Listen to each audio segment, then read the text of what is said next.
습관이라는 뜻의 영어 단어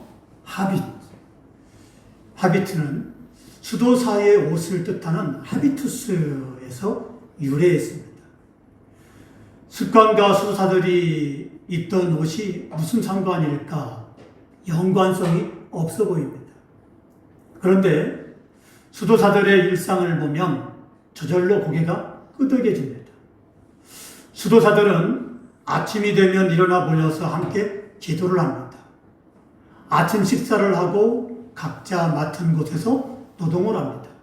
그리고 다시 모여 기도하고 점심을 먹고 다시 일하다가 저녁 식사를 하고 기도회를 합니다. 매일 이런 일상이 반복이 됩니다. 이렇게 반복하다 보면 습관이 됩니다. 습관은 이처럼 반복을 통해 만들어지고 이렇게 만들어진 습관은 우리의 삶을 바꿉니다. 오늘 우리는 어떤 옷을 입고 있으며 어떤 옷을 입어야 할까요? 오늘 본문에서 사도 바울은 누구든지 그리스도와 합하기 위하여 세례를 받은 자는 그리스도로 옷 입었느니라 라고 말씀하고 있습니다. 그리스도로 옷 입는 것이 처음에는 어색하고 불편할 수 있습니다. 그러나 매일 반복하다 보면 나에게 잘 맞는 옷이 됩니다. 사순절 기간입니다. 그동안 익숙했던 세상의 옷을 벗고 새로운 그리스도의 옷을 입고 거룩한 습관을 만들어갔으면 좋겠습니다. 본문은 그리스도의 옷 입은 자라는 제목의 말씀입니다. 이 시간 우리는 본문을 통해서 그리스도의 옷을 입는 것이 무엇을 의미하는지를 깨달으며 은혜를 받고자 합니다. 본문 23절로 24절 말씀을 보십시다.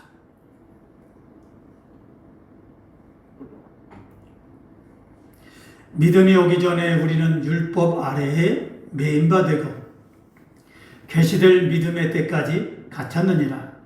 이같이 율법이 우리를 그리스도께로 인도하는 조동교사가 되어 우리로 하여금 믿음으로 말미암아 의롭다함을 얻게 하려 함이라.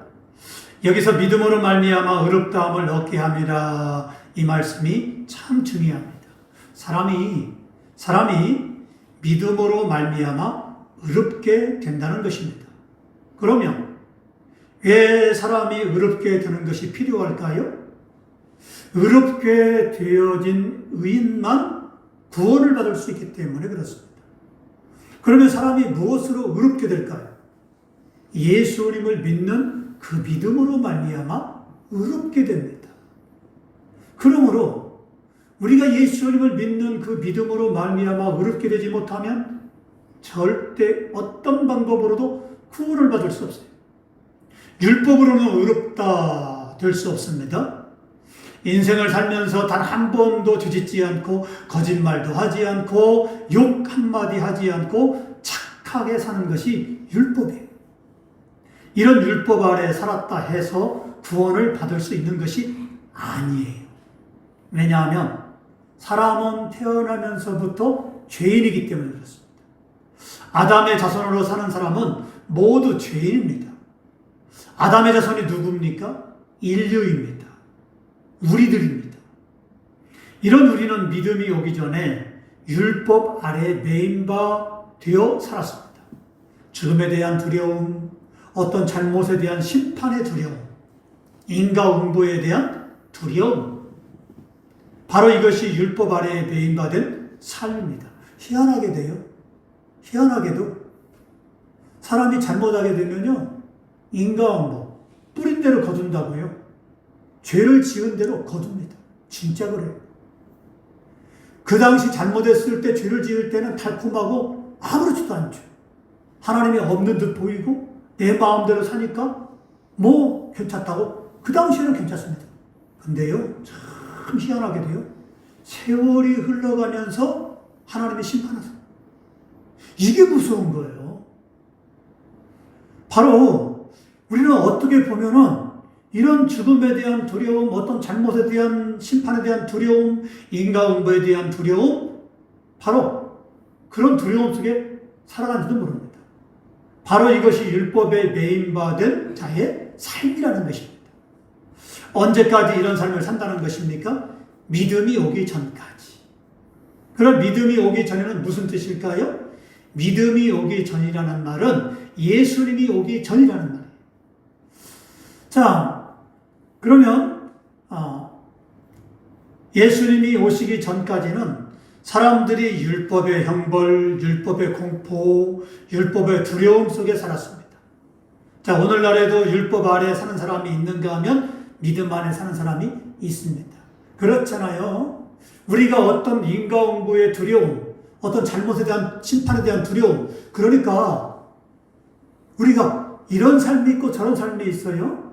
이런 삶이라는 건 율법적인 삶이에요. 내가 잘못하면 심판받을까 하는 두려움. 그래서 심판받을까 두려워서 죄를 안 짓고, 인과응보 받을까 봐 죄를 안 짓고, 이런 율법적인 삶, 그런 삶이 있는가 하면 믿음의 삶이라는 것은 내가 두려워서 죄를 안 짓는 게 아니라 하나님을 사랑해서 말씀대로 믿음으로 살기 때문에 그리스도인답게 믿음으로 살기 위해서 죄와 멀리하고 악은 모양에도 버리는 거예요. 자, 얼마나 다릅니까? 무서워서 죄를 안 짓는 것과 내가 아예 죄를 멀리하는 것과 완전히 차원이 다르죠. 오늘 말씀은 그걸 말씀하고 있는 거예요. 자, 그렇죠. 그렇기 때문에 오늘날에도 율법 안에 사는 사람이 있는가 하면 믿음 안에 사는 사람이 있습니다. 믿음으로 사는 사람은 감사와 찬송과 기쁨과 은혜 가운데 살아갑니다. 믿음으로 사는 사람은 벌받을까봐, 저주받을까봐, 시험에 떨어질까봐, 실패할까봐 이런 두려움이 없어요. 자, 이런 사람은 주일날 예배를 들려올 때 얼른 빨리 가서 하나님께 예배하고 사모하는 마음으로 말씀을 듣기 위해서 교회에 얼른 서둘렀습니다. 하지만 율법 아래 사는 사람은 주일날 예배 빠지면 벌받을까봐, 저주받을까봐, 실패할까봐 무서워하는 마음으로 교회 와서 예배를 어쩔 수 없이 드립니다. 이렇게 교회에 나온 사람이 어떤 사람입니까? 바로 초등교사 아래에 있는 사람이에요. 이런 사람은 아직 유치한 수준에 머물러 있는 사람이에요. 하나님을 사랑해서 은혜에 감사해서 구원에 감사해서 야, 내가 하나님 빨리 만나야지 하고 주일날 하나님께 빨리 달려오는 사람이 바로 그게 진실한 믿음의 사람인데 어쩔 수 없이 내가 벌받을까봐, 실패할까봐, 내가 예배 드리지 않으면 하나님께 매맞을까봐 두려운 마음으로 그렇게 예배를 드려온다면 이 사람의 믿음은 아주 유치한 사람. 자, 이 어른과 유치한 어린아이엔 행동이 다르고 말이 다르고 생각이 다르고 살아가는 것이 달라요. 바로 믿음이 오기 전과 믿음이 온 후는 이렇게 다른 것입니다. 즉 예수님을 믿기 전과 예수님을 믿은 후는 완전히 다른 거예요. 그러면 우리가 어떻게 예수님을 믿어야 할까요? 잘 믿어야 됩니다. 온전히 믿어야 됩니다. 믿는 것도 아니고 안 믿는 것도 아니고 이렇게 예수님을 믿어서는 안 됩니다. 정말로 진짜로 확실하게 예수님을 믿어야 됩니다. 할렐루야. 아멘. 다음 본문 25절 말씀을 보십니다. 믿음이 온 후로는 우리가 초등교사 아래 있지 아니하도다.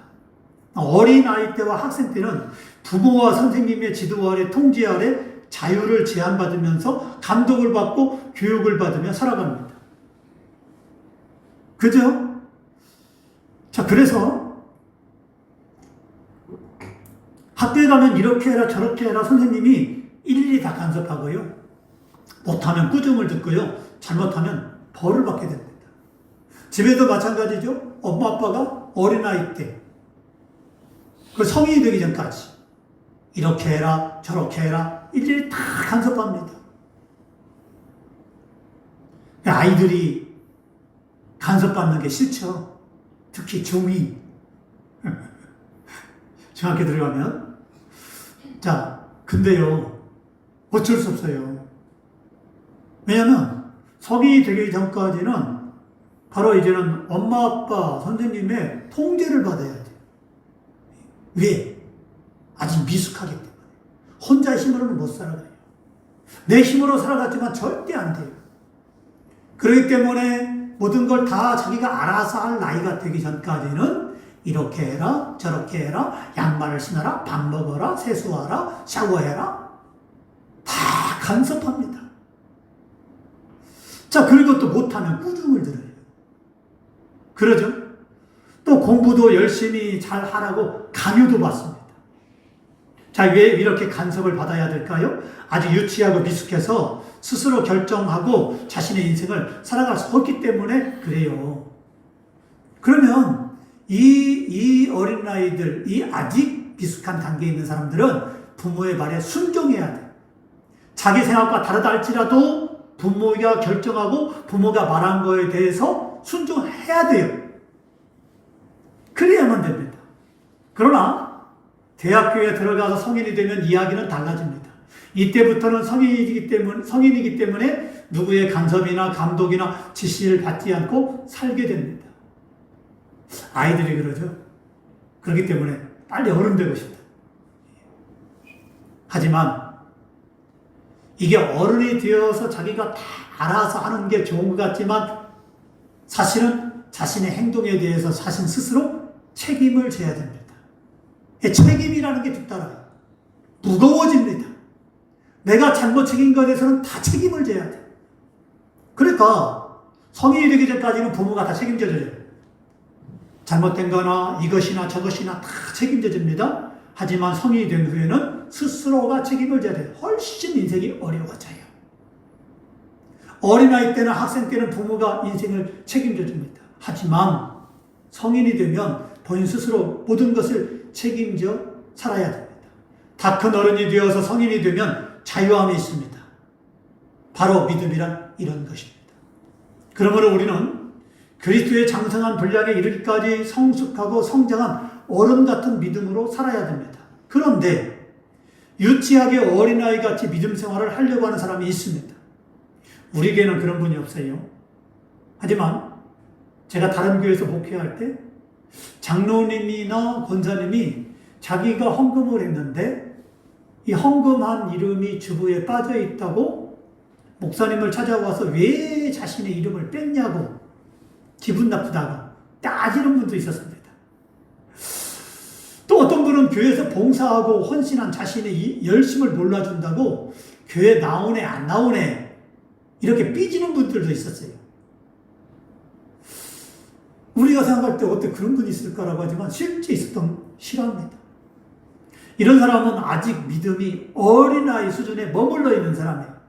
직분이 장로고 권사고 집사지만 믿음은 유치한 어린아이에 불과합니다. 뭐 자기 이름이 주보에 빠졌다고 뭔 상관입니까? 하나님 앞에 이미 드린 것입니다. 주보에 기록한 거는 그냥 인간이 보라고 그냥 한 거예요. 뭐 이렇게 성금했다. 그러니 자기 이름을 확인하시오라고 한 것뿐입니다. 그럼 빠졌으면 빠졌는가 보다 하면 끝이에요. 왜냐하면 하나님께 이미 헌금을 드렸기 때문에 하나님 받았으면 끝입니다. 자, 그러죠. 우리 말씀에도 그런 생각 있지 않습니까? 왼손이 하는 일을 오른손이 모르게 하라 그랬어요. 사람을 기쁘게 하지 말고 하나님을 기쁘게 하라고 했습니다. 우리가 교회 와서 헌금을 하든 봉사, 헌신을 하든 사람에게 한 것이 아니라 하나님께 한 거예요. 그러니 사람이 알아주든 알아주지 않든 그건 상관이 없는 거예요. 하나님이 기뻐 받았으면 그만입니다. 왜냐하면 장차 하늘에 상급이 쌓일 것이고 장차 하나님이 칭찬해 주실 것이기 때문에 그렇습니다. 할렐루야. 아멘. 율법은 주동교사와 같습니다. 그래서 율법으로 사는 사람의 모든 것을 엄격하게 간섭하고 지시하고 통제하고 감독을 받게 됩니다. 지금이야 아이들이 학교에 다니지만요. 자유롭게 다니지만 그래도 요즘은 인권이 보장되어서 아이들이 자유롭게 학교를 다니죠. 제가 어렸을 때만 해도요. 고등학교 때까지 다닐 때만 해도요. 학교에 잘못하면 매를 맞고 다녔어요. 예? 그 조금만 잘못하면요.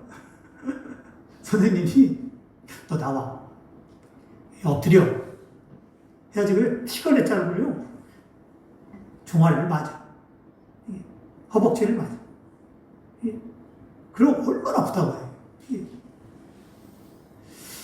자, 그렇게 매를 먹고 다녔어요. 선생님이 뭐, 분밤을 때리든, 뭘 때리든, 아무튼 찍소리 못하고 학교 다녔죠. 근데 지금은요, 누가 선생님이 때린다? 매로 때렸다?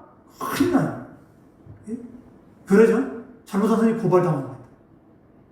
옛날에는 선생님에게 대들거나 말대꾸하거나 뭐 대든다? 이건 상상도 할 수 없었어요.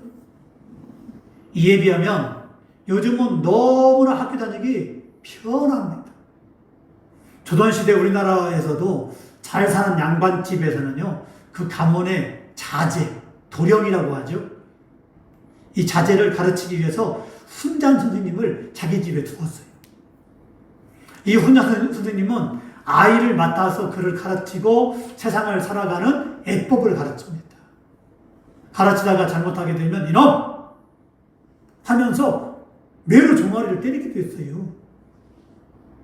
이것도 안 된다, 저것도 안 된다, 이렇게 해라, 저렇게 해라, 이렇게 훈장 선생님이 아주 엄하게 통제했어요. 그래서 아버지가 뭐라고 못해요. 그게 조선시대예요. 바로 율법은 이런 것입니다. 율법에는 얽매임만 있을 뿐 자유함이 없어요. 자, 율법에서 벗어나고 싶지만 사람은 절대 벗어날 수 없습니다. 무엇이 사람을 이렇게 만듭니까? 바로 죄예요. 죄. 죄가 이렇게 만들어버리고 맙니다. 한마디로 율법은 너는 죄인이야. 죄인은 이렇게 율법이라는 감옥에 갇혀 살아야 돼. 당연히 너는 죄인이기 때문에 매를 맞아야 돼. 당연히 죄인이기 때문에 너는 심판을 당해야 돼. 이게 바로 율법이에요. 그래. 그러므로 사람들은 율법에 얽매여서 살 수밖에 없었어요. 그러면 이렇게 얽매여 사는 사람들이 어떻게 합니까? 감옥에 갇혀 살면 어떻게 돼요? 빨리 나가고 싶죠. 우리가요, 어디에 가서 이렇게 며칠간만 다른 데 가서 얽매여만 있어도요, 집에 빨리 가고 싶어요. 집이 좋아요. 그죠? 그런 것처럼 바로 이제는 사람들은 자유를 갈망합니다. 통제에서 벗어나고 싶어 합니다. 율법은 이렇게 사는 사람들에게 믿음으로 말미암아 의롭다 하심을 얻도록 예수님께 인도합니다. 율법이 예수님께 인도하는 거예요. 너 힘들지? 너 답답하지? 너 어렵지? 너 두렵지? 그러니까 예수님께 가자. 손잡아. 그리고 예수님께 인도하는 게 율법이에요. 이렇게 예수님을 믿게 된 사람, 예수님께 온 사람들은, 예수님을 믿게 된 사람은 이제는 더 이상 초등교사 아래에 있지 않아도 됩니다. 자, 이제는 예수님께 인계해서요, 율법교사가 손을 잡고 그 초등아이를 예수님께 인도했어요. 예수님, 이 아이를 인도합니다. 하고 이제는 예수님께 손을 잡고 인도해줬어요. 그러면 예수님이 알았어. 그동안 수고해서 잘 가. 내가 알아서 할게. 맡아서 할게. 하고 예수님이 그 아이의 손을 잡습니다. 예수님이 그 아이를 이제 품에 안고 내가 너를 구원했다. 너는 이렇게 살아야 된다. 그래 너는 믿음으로 살아야 된다. 이렇게 살고 그 아이를 자라기까지 이제는 가르치고 먹이고 이제는 그렇게 옷을 입히고 합니다. 그래서 그 아이가 자랍니다. 율법 아래에 있을 때에는 잘못하면 매를 맞고 욕을 얻어먹고 이제는 자유를 박탈당하고 이제는 그렇게 때려도 꼼짝없이 욕을 얻어먹고 꼼짝없이 그렇게 살았는데 예수님께 오니까 자유요, 자유. 이게 너무나 자유로운 거예요. 너무나 예수님이 사랑해 주는 거예요. 이것도 안 된다, 저것도 안 된다 이렇게 하지 않습니다. 예수님은 자유로움을 느껴라. 너는 자유다 합니다. 그래서 이제는 그 믿음 안에서 자랍니다. 그래서 믿음이 자라고 키가 자라고 어린아이가 어른신앙으로 자라게 됩니다. 자유함을 느낍니다. 어린아이 때부터 자유함을 느끼게 되는 것입니다. 이게 신앙생활이에요. 어떻습니까? 율법으로 사는 삶과 믿음으로 사는 삶은 완전히 다른 삶이에요. 그렇기 때문에 우리가 믿음으로 살자 이 말입니다. 믿음으로 사는 사람은 바로 오직 기쁨만 있을 뿐이고 감사만 있을 뿐이고 바로 예수님을 믿으면 진짜 예수 그리스도를 믿는 자는 자유함을 느끼게 살게 됩니다. 그리고 예수 그리스도 안에서 구원과 함께 복된 삶을 살게 됩니다. 그러므로 우리는 예수님을 잘 믿어야 됩니다. 할렐루야. 아멘. 아직도 아직도 여러분이 두려움 가운데 살고 있습니까? 내가 뭘 잘못하면 어떻게 될까봐, 하나님께 매를 맞을까봐 여러분이 두려움 가운데 살고 있습니까? 그러지 마십시오. 이미 우리는 율법에서 벗어난 믿음으로 사는 사람들입니다. 설령 잘못할 수도 있어요. 죄를 지을 수 있습니다. 실수할 수 있어요. 하지만 중요한 거는 진짜 하나님의 사랑을 느끼고 믿음으로 주님께 나와서 회개하는 거예요. 하나님 잘못했어요. 내 믿음이 이것밖에 안 돼요. 하나님을 실망시켜서 죄송해요. 하나님. 죄를 지어서 내가 이제는 두려워서 회개하는 게 아니라 하나님 앞에 같은 눈물을 흘려도 하나님 내게 구원의 축복을 줬는데 십자가 은혜를 줬는데 믿음이 이것밖에 안 돼서 죄송해요. 하나님 내가 죄를 지을 때 하나님 나를 바라보면서 얼마나 마음이 아팠을까요? 마귀들은 얼마나 하나님 옆에서 그렇게 이제는 그렇게 나를 비웃었을까요? 그때 하나님 얼마나 마음이 아팠을까요? 죄송해요 하나님 잘못했어요 하나님 용서해 주세요. 이렇게 회개하는 것과 율법적으로 회개하는 것은 완전히 다른 거예요. 하나님을 사랑해서 믿음 생활하십시오. 하나님을 사랑해서 회개하십시오. 하나님을 사랑해서 헌신하고 봉사하십시오. 이게 신앙생활입니다. 다음 마지막으로 본문 26절 27절 말씀하십시다. 너희가 다 믿음으로 말미암아 그리스도 예수 안에서 하나님의 아들이 되었으니 누구든지 그리스도와 합하기 위하여 세례를 받은 자는 그리스도로 옷 입었느니라 그랬습니다. 여기서 우리가 주목해 볼 말씀은 세례를 받은 자와 그리스도로 옷 입었다라는 말이에요. 세례를 받으면 그리스도와 합하여 하나가 됩니다. 예수님의 십자가의 죽음이 내 죽음이 되고 예수님의 부활이 내 부활이 됩니다. 바로 이 점이 중요합니다. 또한 세례를 받은 자는 그리스도로 옷 입게 되는데 그리스도로 옷 입었다는 뜻은 신분이 달라짐을 의미합니다. 그리스도의 옷을 입게 되면 멸망받을 진노의 자녀에서 천국을 유업으로 받을 하나님의 자녀가 됩니다. 바로 이렇게 완전히 신분이 달라지게 됩니다. 고대 사회에서는요, 신분에 따라서 옷을 달리 입었어요. 그 사람이 옷 입은 것 보면 그 사람의 신분을 알 수 있었어요. 조선시대에도. 하나님은 우리에게 어떤 옷을 입혀줄까요? 거지 같은 옷을 입혀줄까요? 철한 옷을 입혀줄까요? 아니에요. 왕자가 입는 옷, 공주가 입는 옷을 입혀줍니다. 그게 바로 그리스도의 옷이에요. 그러니 그리스도와 합하여 세례를 받은 자는 그 순간 하나님께서 가장 비싼 옷, 가장 좋은 옷, 하나님의 자녀가 입을 왕자나 공주가 입는 옷을 입혀준다 이 말입니다. 할렐루야. 그럼 우리는 어떤 삶을 살아가야 될까요? 왕자가 입는 옷, 공주가 입는 옷, 바로 왕이나 입는 옷을 입고 살아가는 우리는 그에 걸맞는 믿음의 삶을 살아가야 됩니다. 바로 그게 믿는 것이에요. 오늘 여러분들이 이렇게 아브라함의 자손이 되어서 약속대로 하나님의 유업을 이을 자가 되어서 그리스도의 옷을 입고 살아감으로 하나님의 은혜 가운데 복된 삶을 살아가는 저와 여러분 되기를 주의 이름으로 축원합니다.